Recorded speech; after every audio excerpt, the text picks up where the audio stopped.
Welcome to the Book Buzz Show with Cheryl, where we dive into the captivating world of books.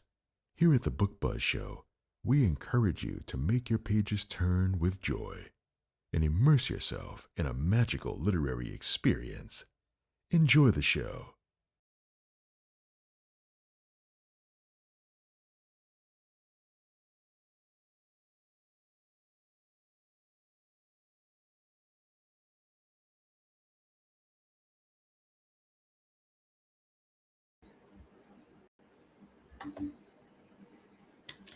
Hello, and welcome to the Book Buzz Show. I'm your host, Cheryl Brooks, and if you are new here, welcome. If you are returning, welcome back.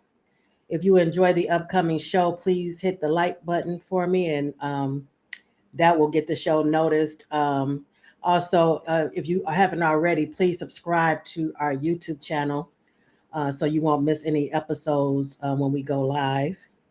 Also, if you are new here at the Book Buzz Show, we do discuss the books, the book and the characters with minor spoilers, but we don't give anything too major away to ruin your reading enjoyment. And we have a great show in store for you this evening. We have author Tammye Huf on the to discuss her book Inharmonious. And let me bring up the book.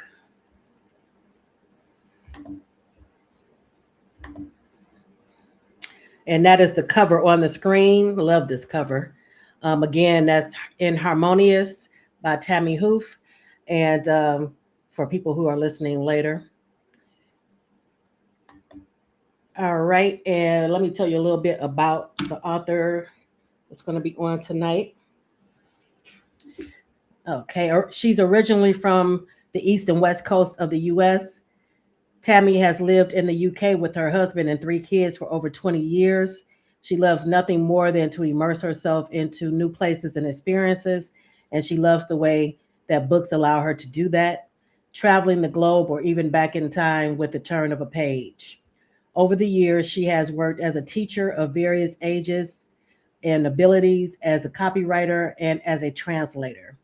She's had the pleasure of seeing her short stories published in several literary magazines and being named the 3rd place winner of the London Magazine Short Story Prize of 2018.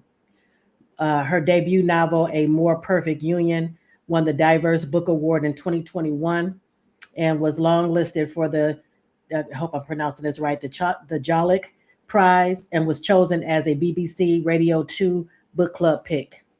Her current novel, released in February 2026 in the US, where it's called Inharmonious, and which releases in July 2026 in the UK, where it's titled The Color of Home.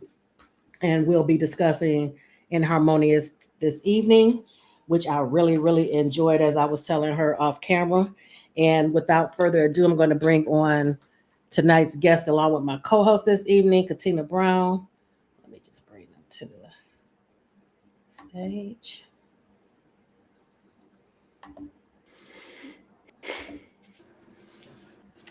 Welcome, Tammye, to the show. Thank you. Thank you so much for having me. Good to be here.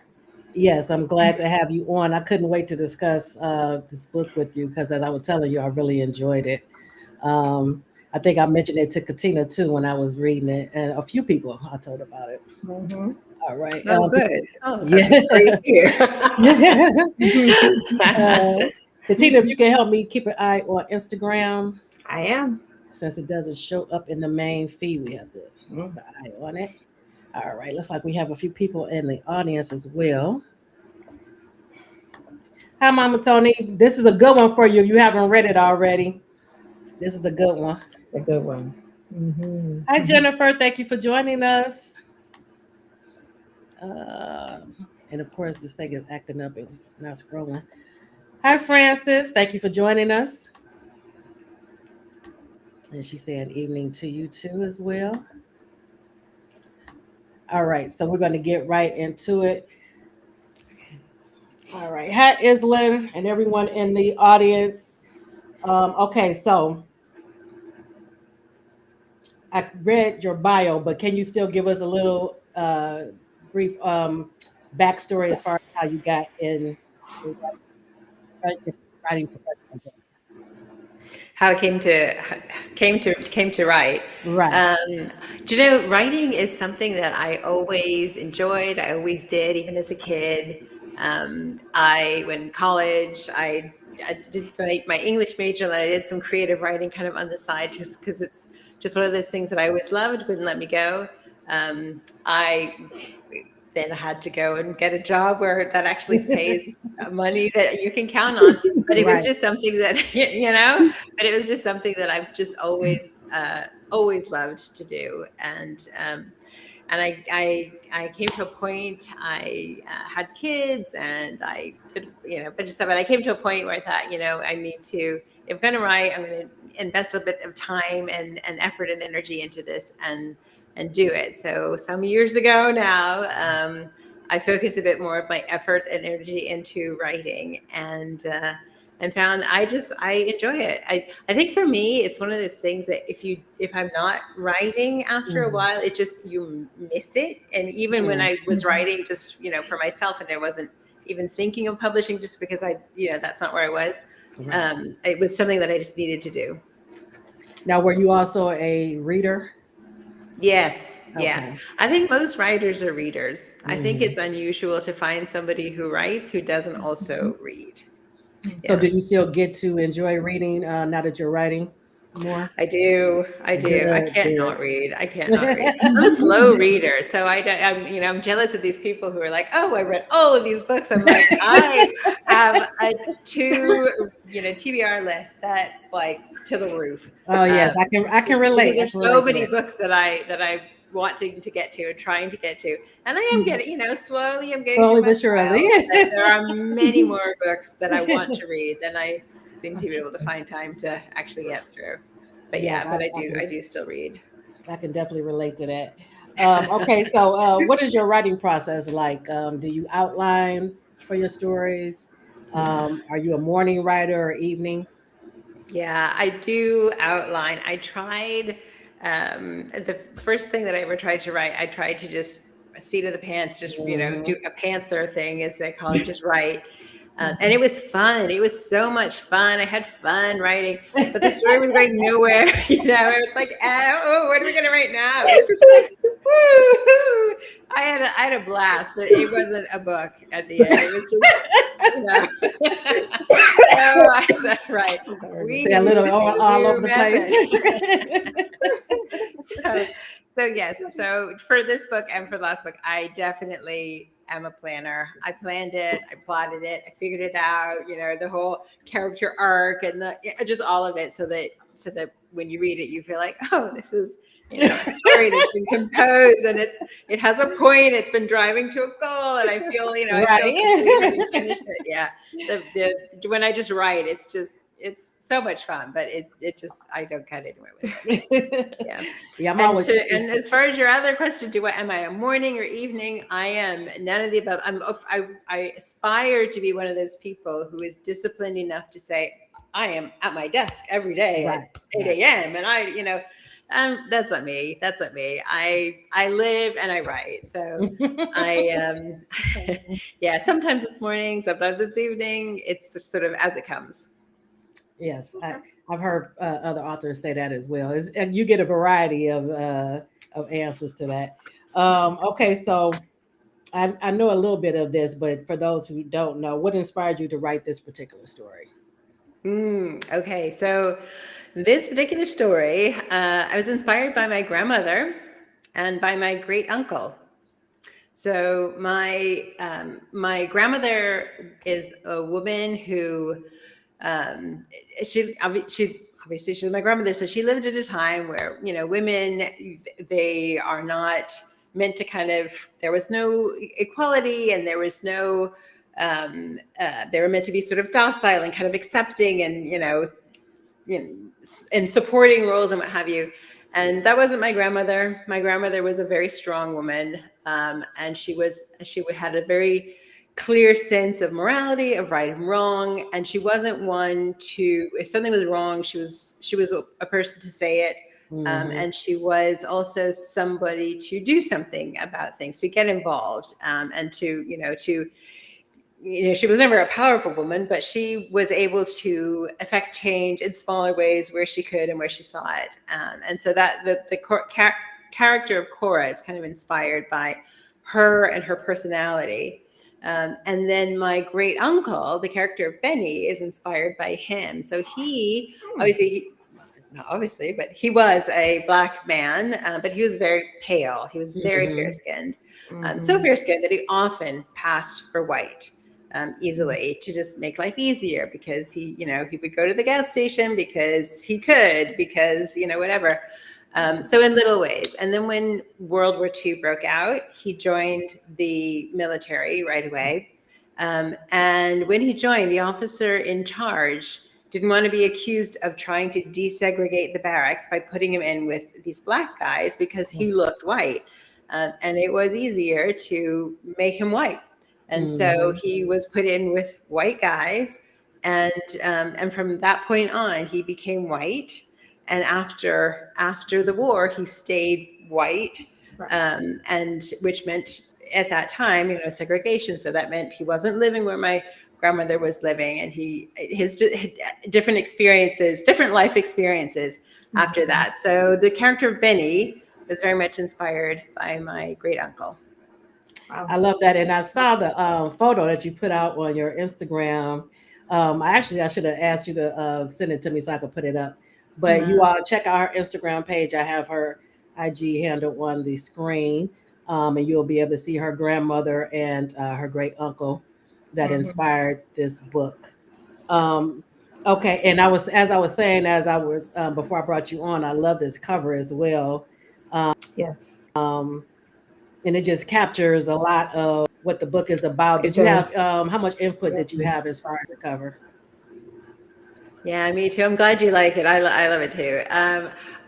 So they sent, the publishers, Blackstone, sent through maybe about 6 different different options, and we landed on a different version of something kind of like this, but used it as the base to then come back and say, okay, this is kind of where we are. It was this kind of that the coloring of that off-white, that sort of oldie looking coloring, right? And the envelope thing around the side, and the couple in the middle, but everything and most of the things were kind of different. And so the book cover designer came back and we said, oh, what about this? What about that? And so she was great, actually. Alina, her name, she did a great job kind of responding to different ideas or concerns or what have you that we had, and just came up with this over a few iterations. I might have been driving her crazy at him. This is great, but can we change this one little thing? It turned out perfectly, though. When I say at the end, oh, I love it, then I think she knows that I do love it, because I was annoying enough until we got there. So I'm glad that you also love it. I think. Yeah, I love it, and it just the mood of it, and like you said, the envelope, the colors, everything just ties well together, and it gives that old world feeling of back in the 40s. So yeah, I love it, love it. Exactly. Yeah, very well done. And obviously I love the cover. I didn't do this, so I can say I love it without taking credit for it. But I love how this is something she said this through right from the beginning.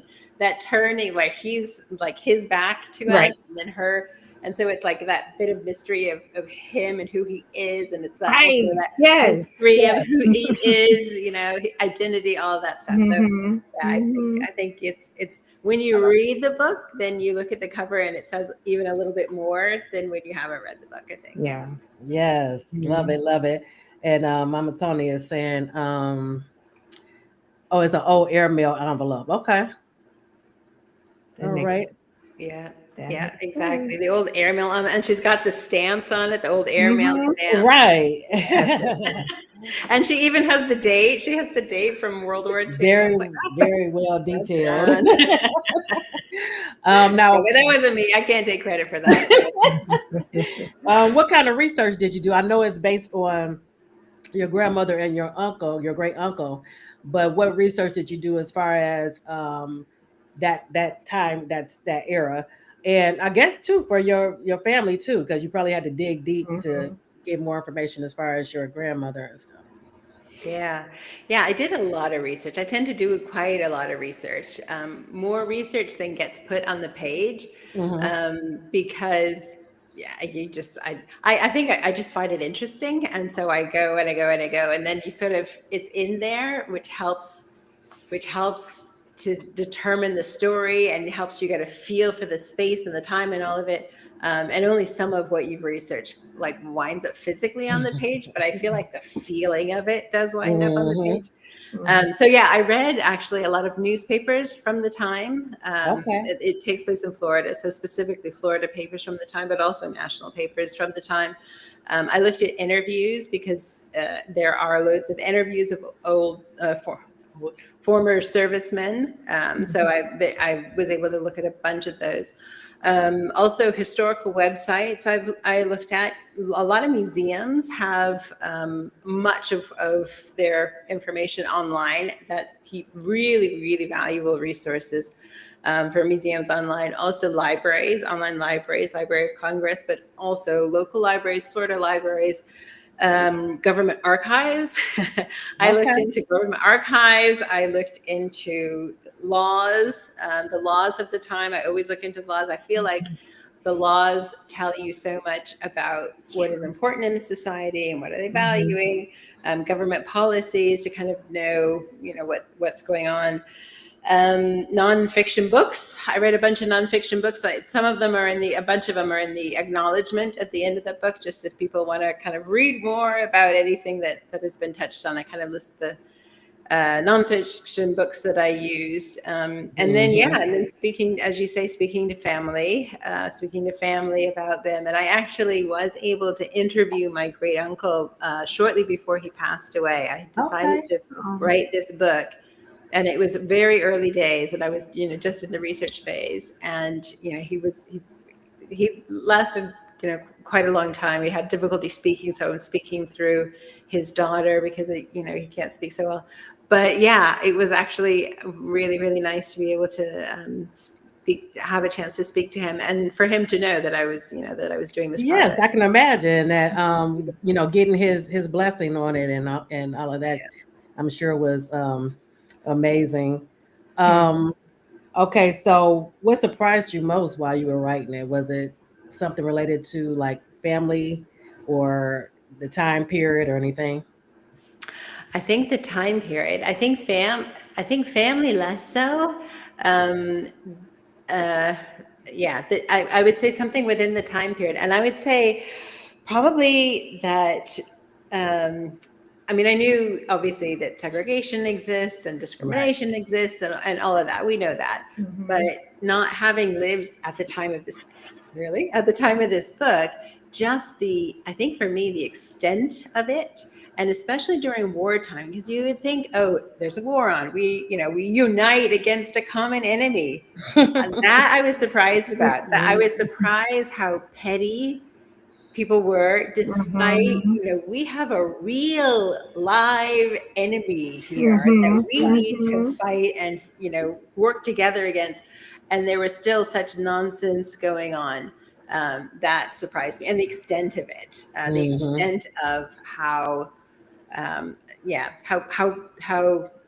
bad some of the discrimination was. Even I'm not beating around. I'll just say this is a little bit of a give, saying something that's in the book, but Yeah, that's fine. We just don't give major spoilers. So I was shocked to find that we as in America was treating POWs from Germany better. That was surprising when I was reading soldiers. it. Exactly, Yes. exactly. So that comes into the book a little bit, but I'll tell you the specific example that I read about that got me to put this into the book. There was a moment on a train in America where in the dining car there were POWs and then the white soldiers who were guarding them in the dining car, allowed to sit and eat in the dining car, and the black soldiers were not allowed to eat in the dining car and had to go into the kitchen of the dining car and have these like sandwich things, and they look out and they see where there have been these POWs, and it's just so galling to know I am fighting and risking my life, and this is for this. So anyways, yeah, that shocked me. And I think also just how the other thing was how difficult the government made it post World War II, how difficult the government made it for ordinary people to actually integrate, to not keep to the segregation, because it's one thing. Obviously, you're always going to have people who are, I don't want it. But there were also people who thought this is stupid and silly and ridiculous, and why are we doing this? And the government is like, well, you want to sell your house to a Black family? No, you cannot, and doing this at a time when the Supreme Court has decided, there was a Supreme Court case, and they decided, okay, zoning for race is now illegal. That's unconstitutional. So that's now decided.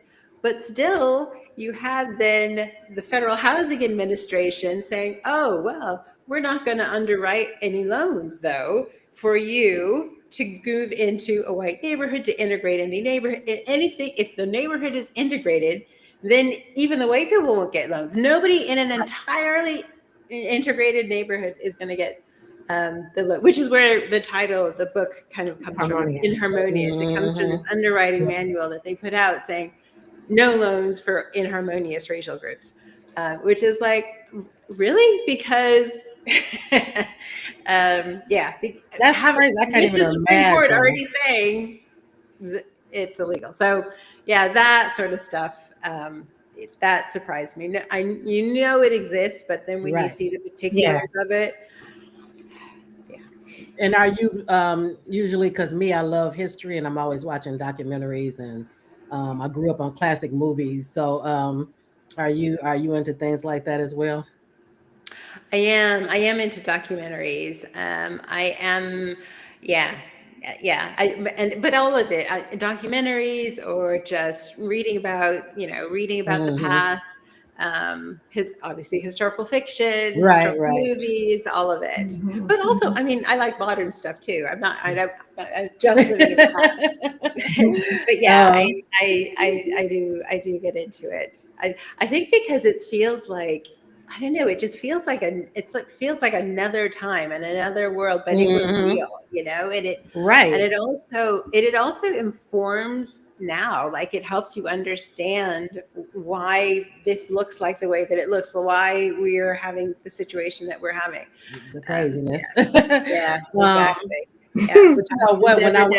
There's is it a Faulkner? No, who's it? And no, it's Hemingway. Is it Hemingway quote or a Faulkner quote? One of them. Is that the past is never dead. It's not even past, or something like that. I'm butchering the quote, but it's the idea that it's in the past is not the past. The past is right now. The past is right now. Because it's always repeating, especially if you don't learn from it the first time. Yeah.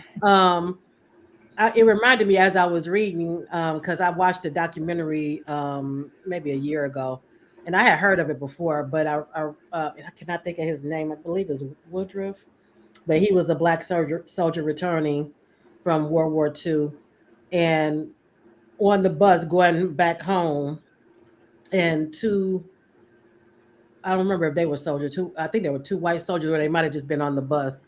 Of course, caused trouble for him and ended up blinding him. I don't know if you heard about that story, but yeah. So as I was reading, it reminded me of that, because it hadn't been that long since I had seen that or watched that.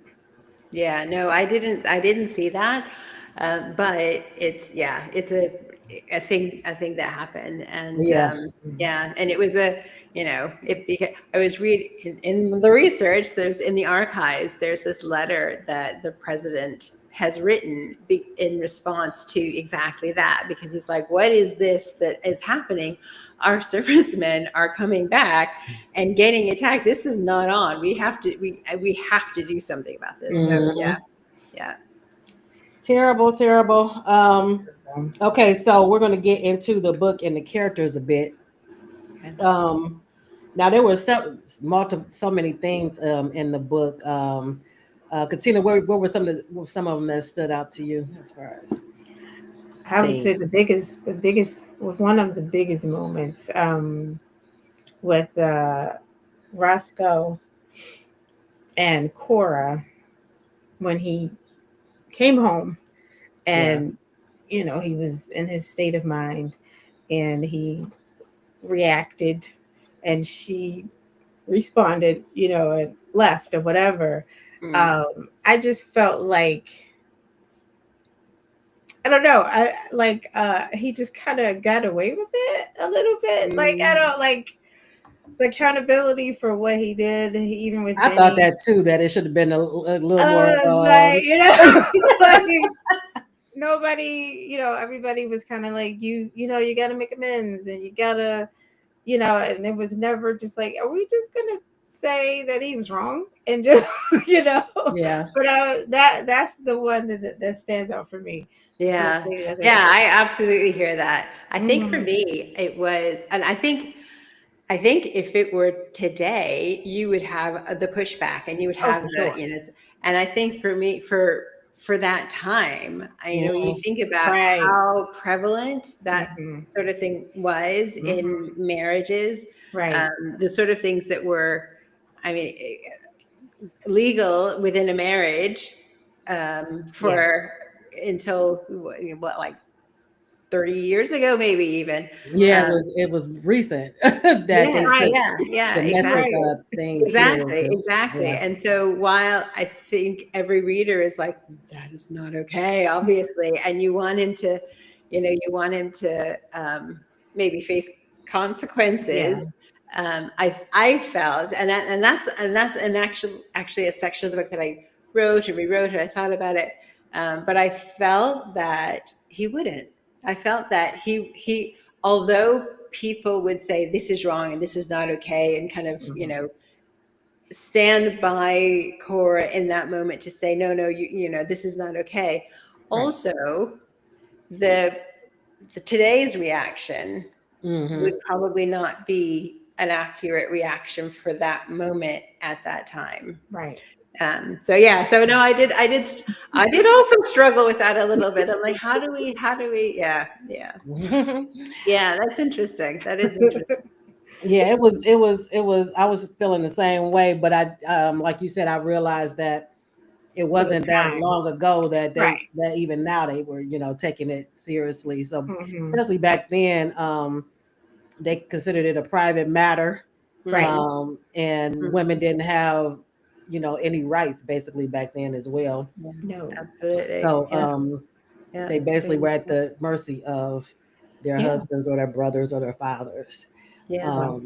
So that stood out to me too. And then what stood out as well is just the whole thing around the war itself, and how Cora and Benny were with their friends before the war, and how it changed everybody afterwards, how it affected the family, from finances to relationships to love, all of it. I think you did a great job too, showing all the different aspects of how it changed everyone too. I love that. Thank you. Yeah, no, I think it is. I mean, it's a major thing. And I think not just going to war changes you, but the fact that even the characters who stay home, I think it's impossible to not be changed, and in large ways when you've gone through something like that. So thank you. Yeah, it was very, very well done. For those in the audience who haven't read the book yet, okay, so we'll talk about the characters a bit. Cora, who is the main female character, can you give us a little of like who she is as a character, her personality, her backstory? Yeah. So Cora, main female character, She is, in the beginning of the story, she's kind of a woman of her time. She's a young woman. She's still living at home. She's still living with her, sharing a room with her brother, Right. with the curtain down the middle kind of thing.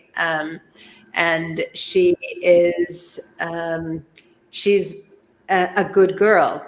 So there are the boys that you should date and the boys that you shouldn't date. And so she's, and she gets caught up in wanting to do the right thing according to her mother, according to the church, according to, her aunt, the people around her who have certain expectations, and she wants to live up to those expectations. But she also, she's developing her own sense of self and her own desires, and she's finding that she actually doesn't gel entirely with what is expected of her, which becomes problematic. And then throughout the war, as the war goes on, she grows and grows into herself and starts to kind of find her voice and find who she is. And as she's confronted with things that are going on, she does she does grow into a person who does defy authority and does step out and learn to listen to what she feels and knows to be right or true or good. Yeah, I love too. Yeah, how she grew as the story went on, and then like you were saying, as far as her and her brother Benny and them sharing a room, that just that showed us, where the closeness came, because they were very close. Yeah. Yeah. And the fact that he was able to pass, he would do things that would help to make her life a little more pleasant as they were growing up. Yes. Yes, Which exactly. And that was the thing. He never forgets her in passing, where she couldn't really pass. She wasn't quite as Right. light skinned. She wasn't quite, the hair wasn't quite, this wasn't quite that. She just couldn't quite pass. But he wouldn't, as they're growing up, wouldn't forget her in the passing. Right. He can access this, but he gets this for her as well. So I think that I'm glad that you saw a closeness there from the beginning, because I did try to show that, which then is important later on to understand why it's it's such a wrench for him to have to make a choice there to leave or not leave. Yeah, right. Who knows? But yeah, no, the closeness is important. Right, because you hear all the time about families where if a person passed and then they have to totally give up their entire family and never see them again. So I love that, he still, wanted them in his life and made sure, even though at first it was a little break, but he always, he always yearned to have his family near. And they understood. Right. His mom and Cora, they understood what he was, doing, with the passing and all. Right. The decisions that he made because of that. Exactly. Right, because his mother actually was afraid for him when he would come around to where she would basically be like, "Stay away," or you can Well, that's a very much a mom thing. The mom is always thinking about what's best for you, my child, what's best for my child, and the safety. I mean, honestly, because it's not really safe to be caught if you're passing. It's not safe. And so I think that would be the main concern for any mom. Just make sure you're safe. If you're going to do this, okay, you're doing this. This is your choice. This is what you're doing. Right. But now that you're doing this, be safe. Don't get caught doing this. Yeah. Right. And even you can imagine too with the relationships, when he meets someone is always, is always that's in the back of your mind too. Yeah. Because you never know if you have kids, it still can come out. And then too, he has to like keep his family kind of at a distance where his love interest doesn't really know them. So I can imagine. Exactly. And he had to, be creative. Right. With slip ups, like, and of course, you know, she's like, wait a minute, where were you last night? You know, that's Yeah, but, yeah, because he exactly. didn't It's like say tracking where the he lies. was. Right. Absolutely, absolutely. I mean, I just think that would be so. It would not be for me. I'm not a good, deceiver, liar. I mean, you can see right through me, and it would be such a stressful Right. experience. But you know what? You did that came through too to me. The It stress did. of it all with Oh him. yeah, because I was like, oh no, they're gonna Yeah. go Yeah. Yeah. But you know who I loved Lee's character. Yeah. Um, Loved his character and Yes. him and Cora. Um, Yes. the misunderstanding or whatever it was, I was like looking at Cora a little bit side eye for a minute, like. But I could understand it too because she asked him to stay and he didn't.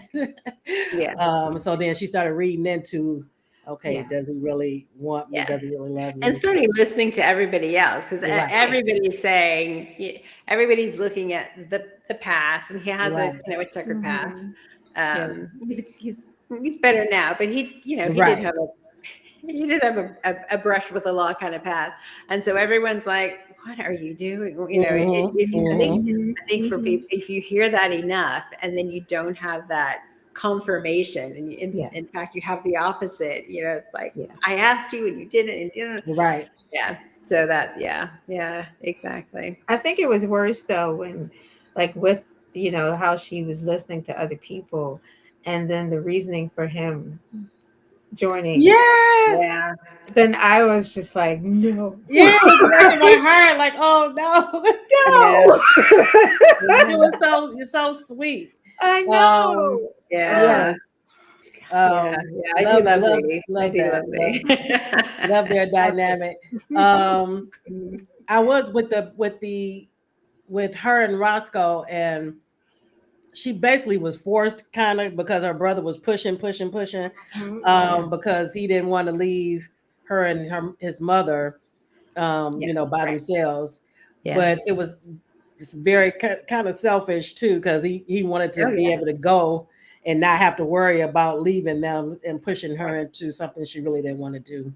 Yeah, exactly. It's, and on the one hand, it's, I want you to be okay, but it's a selfish decision. I want you to be okay, and I want to go, and I want to not feel guilty about going. I don't want to worry about it. I want to go, and I want to do what I want to do. And I think, that's part of his, and not really thinking about, maybe I don't know. Okay, and I think also that's a thing of the time and men, right? Or males very much, especially, I mean, to some extent now even as well, but certainly back then, Right. males kind of, had the sense of, well, I know what's right for you. I am the man. What you should or should not have in your life or do, or, who be with, whatever. So there was some of that in my mind. There was some of that at play as well. And that's kind of his downfall later, that he thinks he knows what is best for her. Right. And then later, when he decides what he's going to do with his later love interest, he thinks he knows best in this situation what to do. And, rather than actually, doing it, he thinks he knows best, and then he makes some decisions, and it's like, well, you don't. Yeah. You know best. So, yeah. And then when he finds out, what his sister has been going through, and he can't believe it. Exactly. And then he realizes that I pushed her into this, right? Yeah, I mean, because there's real love there. He loves his sister, and it's not that he, wants to do wrong by her, but only sometimes you think you know best and you don't know. And if you don't bother to find out, then you will make some wrong decisions. Right. And then he was going off of what he knew about his childhood friend. Right. And you don't know how the war is going to change people. Yeah. Yeah. Yeah, exactly. Exactly. How And that was one reason I considered having, I had a number of guys go off to war, and I considered, do I need all of these guys? But I did. In the end, I wanted all of them because I was interested in looking at how the war affects people differently. Benny and his passing situation would be totally different. Lee and how he deals with, a very similar situation to Roscoe, but they are different coming back, and Right. kind of, Right. it's sort of, you get to the core of people in stress Yes. situations, Yes. in emergency situations, and so you see that they're very different people coming out there.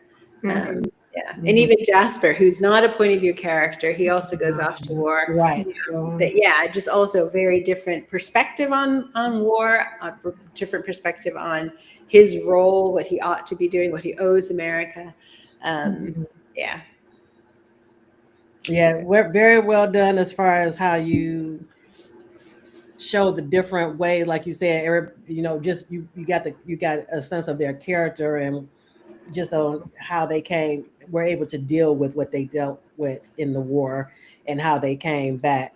Thank you.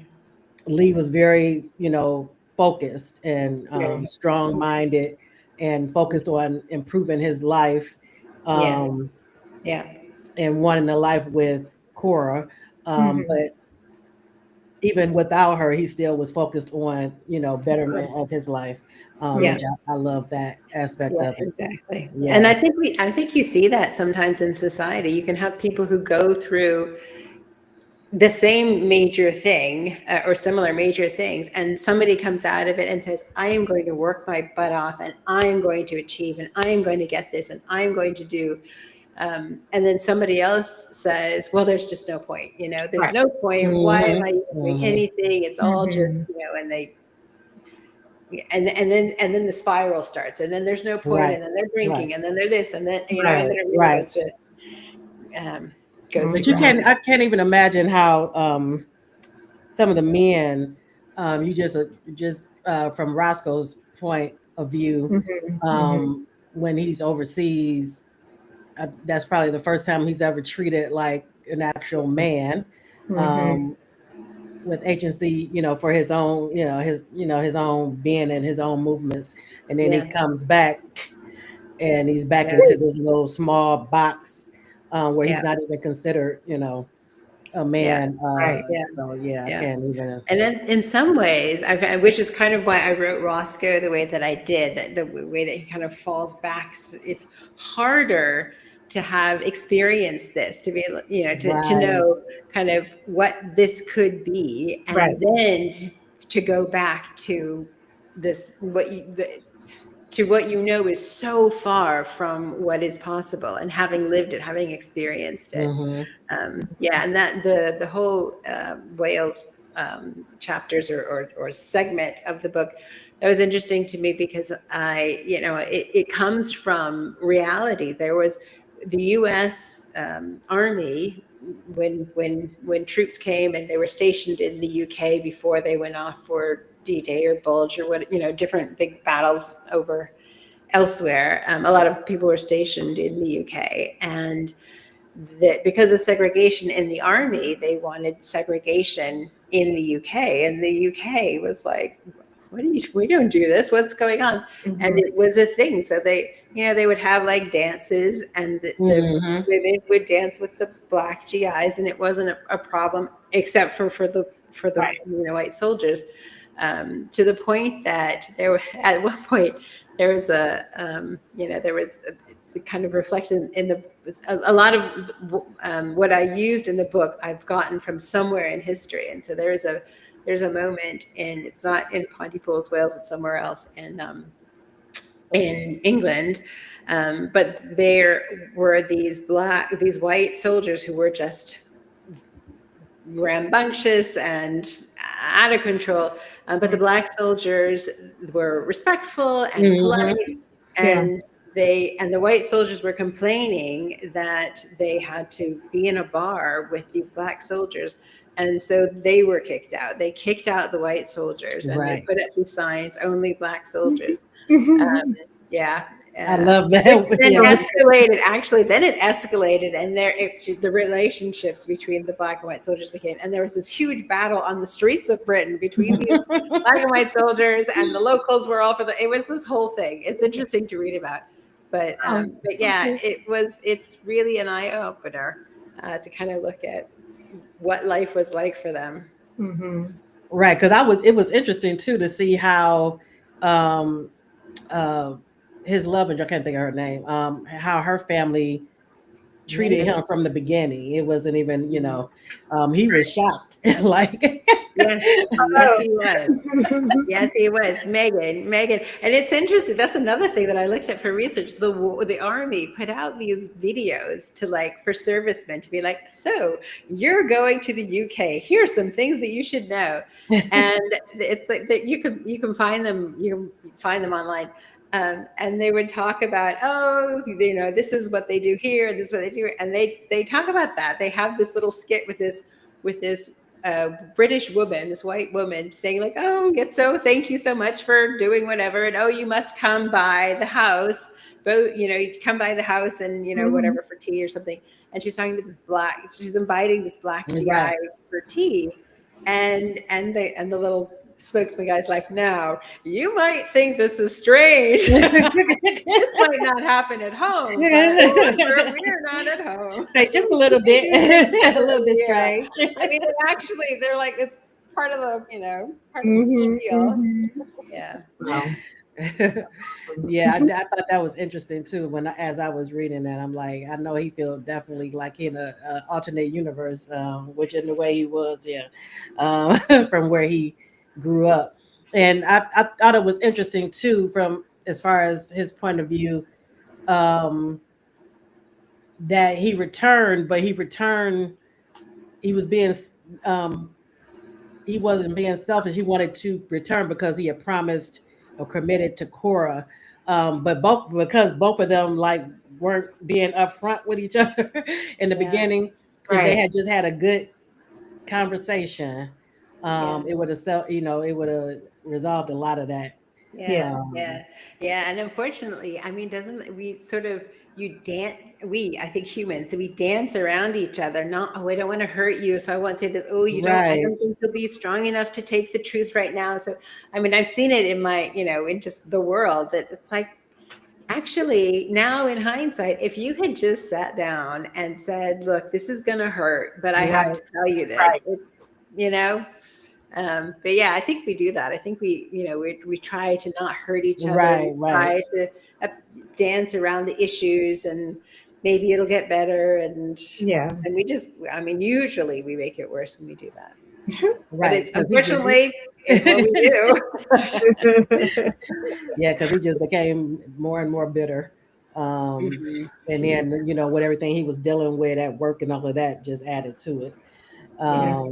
But yeah, I really, really enjoyed the story. And Katina, were there any other standouts for you before we Well, of course, the incident at Green Whiskey, is that what it's called? Green's Whiskey. Yeah. Green's Whiskey. Green's Whiskey. And when they because of Nathaniel Green, that was yes. Okay. Yeah. It was I love that whole dynamic of the way it started, the dream, the process, and it just became the thing. And I was like, that was so cool. But when they came to the house in the middle of the night. That was intense. That was like, I could feel it through the pages. That jumped right off the page. Thank you. And it was, I mean, even when when they found him, I was just like, oh Lord. And it was just so much angst, even to the point when Benny got word and and he found her, and it was I think I had to put the book down for a little bit because I was just so emotional. Palpitations, like, wait a minute. I was emotional. I'm thinking, like, okay. I thought that was just it was so well written, and you just Mhm. like Cheryl said, it just jumped off the page. Oh, Like, thank you. Thank wow. you. Well, that's great here. Thank you. Thank you very much. Yes, very, very, very well done. And do you have anything coming up that you can talk about as far as new release? I have something that I'm working on. So similar to the how I read, I take my time to read. I take my time to write. So I am writing. I am writing another one. But I have no release date for you because I haven't even shown it to another. Right. So yeah. So but I will. It's another historical fiction. Oh, good. Okay. Yeah, exactly. Another historical fiction and set during the 60s. Oh, I love that era. That's when I was born in the Exactly, 60s. in that turbulent time, the whole civil rights movement, but then also the whole women's rights movement. Okay. Right. So yeah, that's Right. kind of what I'm interested in right now. I'm looking forward to it. Yes. Maybe you can come back when that comes out and discuss it. I would love And to. continue success on this book as Thank well. you. Thanks Yeah. very much. Appreciate that. hmm And I appreciate you, being stand up with the time difference. Yeah, absolutely. Well, I am a night owl, so I am. um, Erica said she just bought it. You will not be disappointed. Not I, be I think disappointed. Erica, you're one of the ones I told about it as well. Yeah, Mm-hmm. because once I read it, I was telling everybody about it. Yeah. So Yeah, so you won't be disappointed. Anyone, I highly recommend it and encourage you to pick it up if you haven't already. Yeah. And let us know what you Yeah. think. And be sure to follow Tammye as well. I have her IG up and as well as her website. Mm-hmm. All right. Yeah, So let me we know. are at our time. Thank you so much for coming on the show. It was a Thank pleasure you so speaking much with for you. having me. Really great to meet you both in person. You Fantastic. too. And I appreciate and thank you for talking about the book and having the book and recommending it to people. That means a lot. I really appreciate that. My pleasure. My pleasure. Enjoy the rest of Get some sleep. Enjoy the rest of your I evening. will. I will. Thank All you. right. Good night. Bye-bye. Bye. All right. So we're going to get into our second segment where we do our highlights of the week. And this week, what I do with my Forgot the name of my book. you want to go first? You want me to go first? And your highlight I actually read before. You did. It's been a while back, but I loved it as well. Yeah. Yeah, I had I think it was Jennifer that had mentioned this author. And everybody's probably read it, but me, just like most things. That's all right. That's all right. That's what we all here to I have learn not. about other books, discover other books. So I said, you know what? I'm going to dive into one because everybody's saying she's amazing.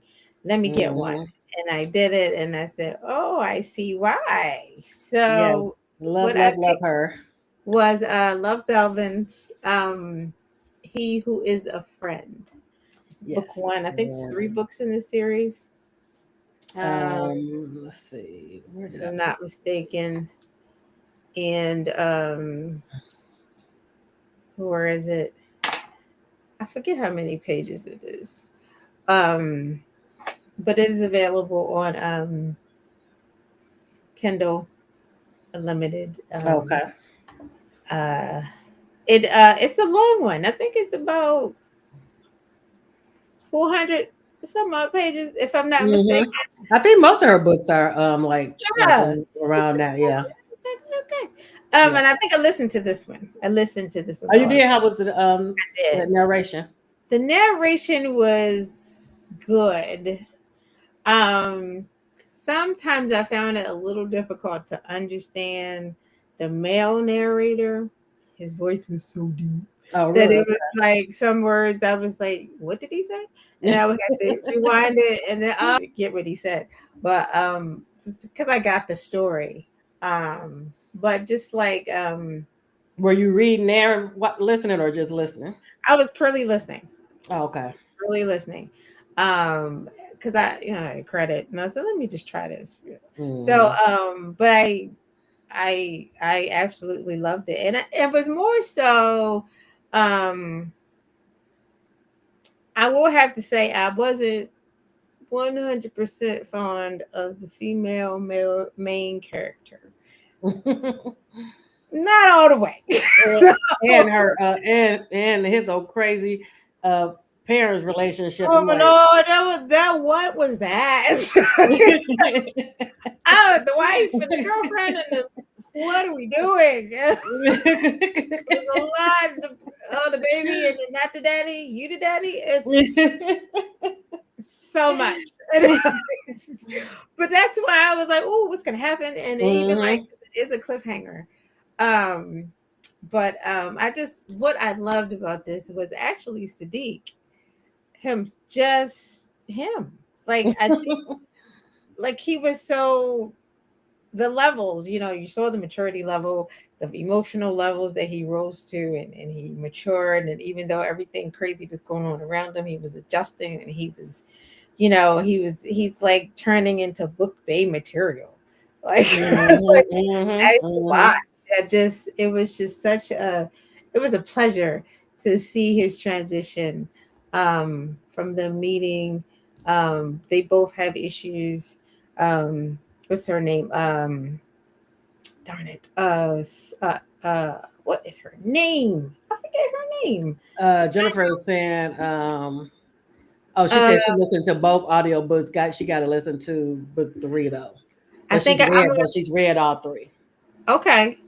Yeah, I'm on 2 because I had to start the second one because of the cliffhanger. There's just no choice. Right. Uh, but I loved Sadiq. I loved his I loved the family to a certain extent. Because there was good family parts, and then there were really awful family Mhm. parts Mhm. that were just like it was, like you Yep. cringe at the dynamic of some of the family relationships. It was just like, are y'all for real? What is this? And then we're gonna sit down and have dinner all Right, together. right, right, right. And I don't know.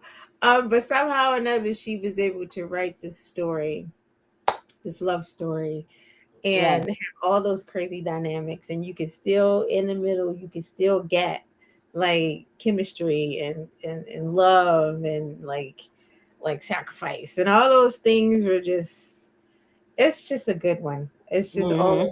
all together. Just, I don't know, just a good Yeah, I enjoyed it too, and it's been a while since I read it, but I remember and really really liking it, yeah. um, and just tripping off of this family, this crazy family in this world. But yeah, Erica is saying, yeah, Love Belvin. She doesn't write short books at all. Yeah. No, no, I think this was 11 hours, if I'm not mistaken. But I think it was helpful because this week I'm on my spring break. Beeline, you're right, that's her Oh name. yeah. Hmm. And because he said it so much in the book that I just ooh, I understand sometimes those female characters they need a little extra help in trying to adjust and understand the lifestyle and how to, just sometimes I just felt it was just agreeing just not to agree just because it's Saturday and I just want to say I just want to be difficult today. Right, right. Saturday at 2 o'clock. So so I felt like she kind of put him through it, and he he kind of just stood the test, and he came through and just kept showing her that he was going to be there, and he was going to, I'm here, I'm still here, I'm still here, Hmm. and she would buck and he would buck back, and it was just, let's move on. And I think he's certainly the glue, almost the glue for like the whole family in a Right. sense. But it was so good, and it, I like think you said, she's kind of known for and let me know if you think this too, Erica and Jennifer, that she's okay, kind of known for like her characters are maybe complicated characters as far as their relationship, that the that would ones that be a I've good read anyway. description. Yes. Mhm. Because I felt like even at some points I was just like, I don't even want to listen to the chapter anymore. I just want to listen to you. Sadiq. I just and then my husband said to me, this is the craziest revelation coming from someone that doesn't read. Doesn't that make it a good book? And I was like, shut up. You got a point. And I kept reading. Right. That family definitely was crazy, Erica. Yes, they were. Very much so. Oh my god. Oh my god.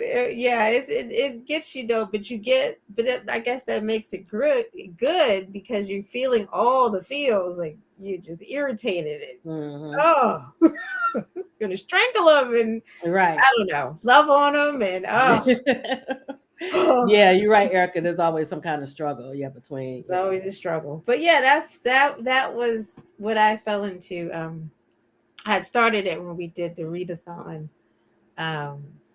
So I just said I'll just finish it, which I'm glad I did. So yeah, Let so me know I'm on when to you the finish next story. the 3 of them because they are nutty. So All yeah. right, so let's see. Mine is I was going back and forth between two that I read during our readathon. Well, no, the first one I read as an advanced copy, but this one I read during our readathon actually. Okay. And I love her writing so much that I've started going back through her catalog. So I don't know how, and I've seen her name before, but this was my first time actually reading anything. Um, and loved it. Let me break it up. Um,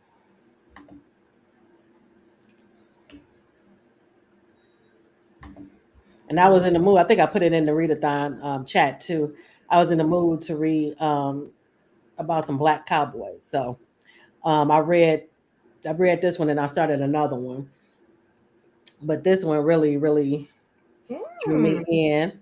Love that cover. Jennifer says she's listening to our Muted Hope by Love Velvet now. Okay. Okay. Um, okay, so this one is called, as you can see on the screen, Black Gold Valley Samson, which is the main character's name.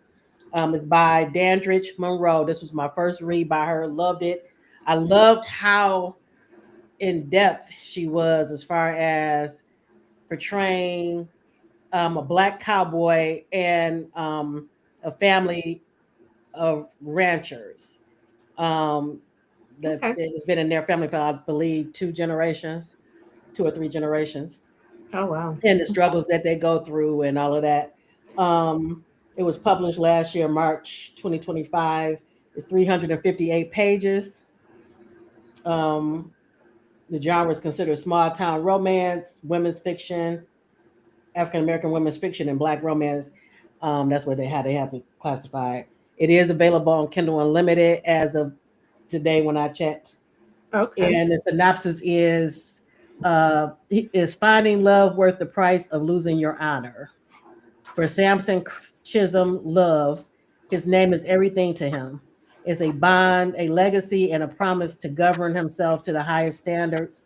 When you are descended from Black Texas cowboy and ranching royalty, selling the family name isn't something that you can do. And then love walks in, making you rethink everything you've ever believed. Samson has been tortured for years, longing after the girl of his dreams while being loyal to his word. But love is no longer willing to wait. Will Samson find a way to claim the love that has been in front of him all along, or will his sense of honor keep him bound in an unfulfilling relationship while true love slips away? And when I first read the synopsis, I'm like, okay, this might get on my nerves because I used to read a lot of. I read this one author. I don't know if that would be considered cozy historical romances, but back then she did a whole series about honor, and the man, their honor used to get on my nerves because they would have themselves in these situations that they could easily get out of, but they wouldn't because of their honor. Ah, Read the gotcha. synopsis. I'm like, oh my Yes, goodness, yes, this is yes. gonna get on my nerves because of this man and his honor. But A promise that was made, and you kind of right. killing Oh me. man. Yes, Jennifer. I'm glad I did go ahead and read it because at first when I saw that, it reminded me of that series. It was an excellent series, though, the historical, but it Okay. definitely got on my nerves because that was the whole series. That series was all about men and their honor back in. So So when it's okay, like what you're saying with the honor thing, sometimes it takes a direction of, and I don't know if this book did or not, where the person that they're supposed to be with mhm, is either awful mhm, mhm. or they're really like a sweet person, and Right, then they have to like say sorry, I like her, and right, so right. I don't know when this. Right. This one, it was an awful person that he promised Oh, and committed okay. to. And then in the midst of that, he was okay with being with her because but then once he meets his person, Right. everything changes. But because of his honor, he won't even go there. He won't even think about it because he's a man of his word. Right. He's a man of honor, and he is not going to break his promise no matter what. And his family, that was the funny part too. I love the relationship between him and his brother Nate. Yeah. And his brother was like comic relief, and he was like, man, because he couldn't stand his fiance, and he was like, "You gonna let this other one, Izzy, somebody else gonna grab her up because you being stubborn."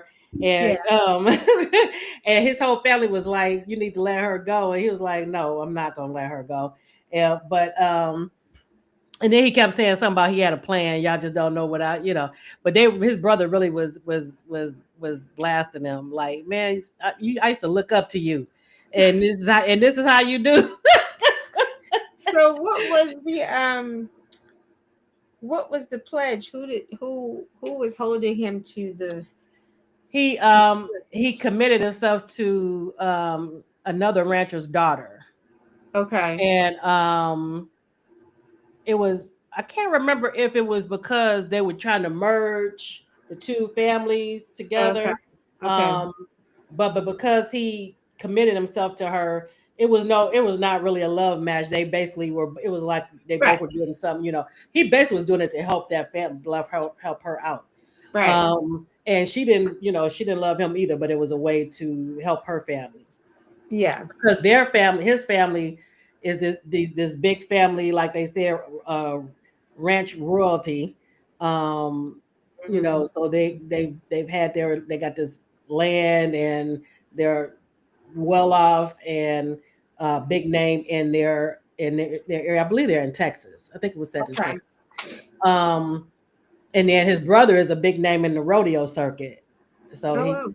so yeah, Okay. so we get that aspect of it too. She went way deep into the culture of ranching and rodeo circuit.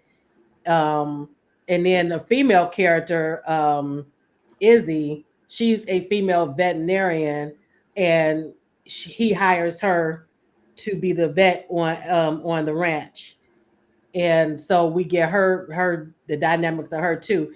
Now I have to go back and read the rest of her catalog because you find out that this is like in the same universe. Some of the characters are from her Oh. other series, which is the sports romance series, which I love sports romance. So I can't wait to delve. I already started it, one of them. What's it called? Which one? The sports romance. The Desperados series. I see it. Yes. Yeah. Yes. Okay. So and actually the first book is the book that I'm going to choose for our May book thing. Alright. Because I just started and it's very good. Okay. So and I just know from this too that her writing is pretty good. So that series has 9 books in it. Yes, I believe. I know it's a lot of them. It does. So yeah, Great. I'm starting with book one because some of the characters that's mentioned in this, uh, some of them are in the other series. That's Um, interesting. That's yeah. interesting. because the female character in this, the vet, her sister is married to one of the players from Oh, yeah. okay. Mhm. Okay. All Yeah. right. And that's another thing I love too in this series, in this book, is the female characters. They were hilarious, and I love the sisterhood and how Mm-hmm. um they were no joke. At the um they were at the rodeo, and it was about to be on and popping because Anna Maria was there with her friends, and she said something out the way to Izzy and her sister friends and her sister. They were not having it, but Oh no. Oh yeah. no. And then you know what I like too. Uh-huh. The author made she did like a shout out to, and I think I told you this, Erica, to Neil July from Beverly Jenkins, or I might have told you Katina. I can't remember who I told, but and you know that's one of my favorite characters, Erica. I reached out to Erica because it was yeah, I asked her, was it Neil July in one of the favorite books that I like, and she said it was, because I couldn't think of Okay. if he was the one or not who had got shot. Um, but yeah, so Dandridge Monroe gave a shout out to Neil July in this series. Was his family in the Blessing series too? Neil, July sounds, yes. they're in there. Well, I Okay, so don't know. The July family it was was that. in the Blessings series. Okay, so it could have Mhm. been a shout out for Blessings or from the earlier books, the historical books. Maybe. Hmm. Because the one I was talking about was from her historical romances. But yes, Erica, you'll love it. She goes way into you feel like you on a ranch and part of that world. She did a great job with that. Okay, so the July descendants are part of the blessings. Okay, yeah, because I know Neil July was part of the book that I asked you about, Erica. I can't think of the name again. Because I can't remember a Neil July. So he probably was, like she Yeah, said he's their before. their ancestor. Okay. Yeah. Um. Yep. So I highly recommend this, and I'm about to deep dive into the rest of her catalog. Because I was about to say, what would be a good place to start with her? Um, but I guess. Well, Jennifer, you read her. Should we start? Well, I'm gonna start with the Desperados anyway, because book one is gonna be our pick for my pick for May. Because I ended up taking Sherelle's May spot as well as my spot for July. So for May, for her spot, I'm going to do book one of the Desperados. Yeah. Okay. Oh, Uh, that's about 343 pages or so.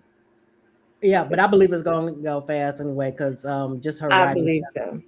Yeah. Okay, Neil's book was something like Love, the historical romance. Oh, So okay. that's another one for you to check out, Katina. But I don't know if that's the first book that he appears in. I think it may be. Um, but though that's the answer. He's the ancestor of the ones in the Blessing series. I love the July family. And Something like family. and Jennifer is saying make sure to read the Orphan series. Okay, let me write that down.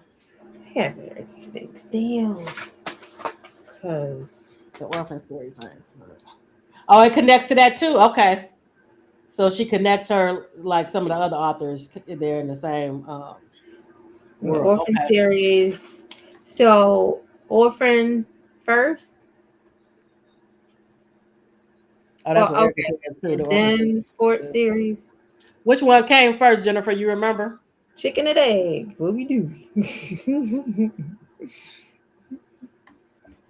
Okay, Erica said that Neil July first appears in Taming Jesse Rose, but he's Okay. mentioned in Topaz. Okay. The Taming. I have the Taming of Jesse Rose here somewhere. Where is it? Yeah, but I love Tim. And Okay. since you've read the Blessing series, I think you'll connect well with reading Yeah, I would be excited to do that. where he was. So he first appears in the Taming of Jesse Rose, and he's mentioned in Topaz. Okay. All right, everyone. Thank you so much for coming out. And I hope you got some good book picks today. And please be sure to check out Inharmonious. You will not be disappointed. Man, I felt that family. You were so engrossed in the family, and you were, rooting for them and the friends and all of that. And being able to relate, Mhm. Yes, Mm. yes, Woo, and my feelings. Sometimes I feel like I have to be like in a certain mindset right. to dive into that type of thing. But yeah, it's a gripping one. It's a gripping one. Yes, I Ooh. went through and because it's that one I was reading a lot of them like that too, like back to back because I had got some Yeah, we did. It advanced was like copies, yeah, too. And another good one, and I'm trying to get her on the show, The Keeper of Lost Children. That's a good one too, and that's also around World War II. I keep hearing about that one too. Yeah. That's very, very good. She said, Isla said, we are breaking her TBR. Islin, did you participate in the readathon? Because I did get about 3 or 4 books off. That's just a drop in the bucket, but still. And I probably added that and more back on since then. But Since then, yes. Yes. oh man. Yes. I actually got one of those from there because one of our the recommendations that I started the Greeks. Okay, that's right. Yeah. Mm-hmm. I started that one. I was gonna do that one, for a rec, but I just picked the Love Belvin. So Mama Tony said it's good too. Which one you talking about, Mama Tony? A keeper of the lost children. I can't think of the secret. I can't even think of the name, the title of it again. I just said it and I can't think of. yeah. Keeper, was it Lost Children? I keep seeing it like on Facebook and it's very good. Both of them are excellent. Islin, how many were you able to read off of your TBR? How much were you able to get off your TBR during the readathon? Okay, yeah, she's talking about that one, The Lost Children. Next Very, readathon. very, very, very good. So hopefully I'll be able to get her on. And luckily I made notes because it's been a while since I read that too. Because even with this one, I'm like, I got to go back over my notes because I think I read that back in December or something. Oh wow. Yeah, it's been a while. The big moments you couldn't help but remember because they were unforgettable. Yeah. Oh, was yours a lengthy read? Because I know if I started out with a lengthy one, and I probably shouldn't have, but it had been on my TBR for a while, and I think the one I first started out with was 300 and some pages. It might have been this one actually, my highlight for tonight. I think that was the one that was 300 and some pages. Because I have finished up. What is it? Sweetest Taboo. Okay, and I still need to finish that. I still haven't finished that up, and the Greek Destruction. I started that, and I think I got, and then Belvin. So I got like 3, 2, 3 and a half. Islin, I hope it's nothing serious. I hope you feel better. I haven't read over the Easter break. While I was doing that weekend, I was busy with family, and then one of my good friends, her birthday celebration was that weekend too. So I was busy, so I didn't get any reading done the weekend, and then I think I've been watching a lot of stuff, like watching a lot of the TV series and stuff that I wanted to see. So I hadn't been doing that much reading the last few days. It's up at night because remember I told you I was rereading my Shade books for a while. So that's like my wind down at night. So I've been going back over because it's like 90 books. But as I'm reading, it's like I read them yesterday because but I still feel that same excitement and stuff because it's been so long since I read, especially since I started with the beginning of the series. Okay. Yeah. Okay, asthma and flu and stuff. Yeah, this here in Michigan where I am, our weather has been going. One day, 2 days, it was 70 some degrees, which is unusual for this time of year in Michigan, and then it Yeah. dropped right back down to 40. The very next couple of days. Just keep your winter clothes out until Yeah, that's the thing. You don't know how to dress, nothing. It's like true. 1 minute you got the heat turned up, and then you have to turn it back down. Um, Just keep washing your hands. right, right. And whatever you did during COVID, do that. Right. I always wash my hands anyway. But Mama told me yes, and I'm I hope he's doing better. I hope he's doing much better. But yeah, that's understandable that you weren't able to get much reading done. Yeah. Yeah. Um. All right. Oh, she says the same here in the DMV. That's you in the DMV too. Yeah, it's been like Yeah. that. Yeah. All Yeah. right, everyone. Thank you so much for coming out and being so engaged. And I hope you enjoyed the show. And we were on a different night, so I appreciate you all coming out. And we'll be back in a few days on Monday.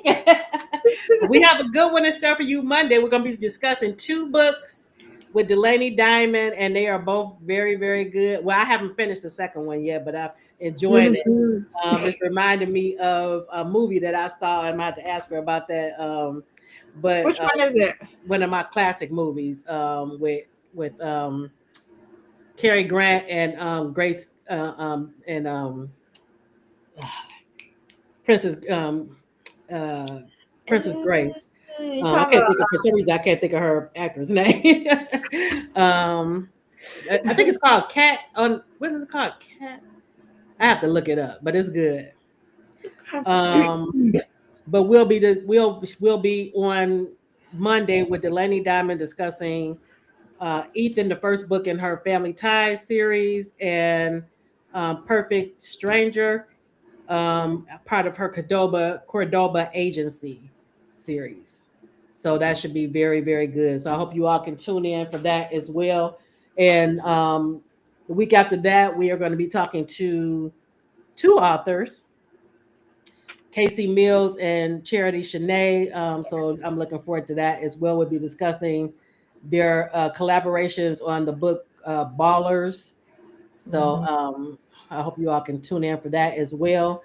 I already have them up on the page, on the YouTube page and the Facebook page for the Book Buzz show. So you can go out there and see when they're going to air. That's it, Erica. Yes, To Catch a Thief. I knew it was something with Grace Kelly. I could not think of her. I'm like Princess Grace. She ended up because she married the Prince in Morocco. But right. Monaco.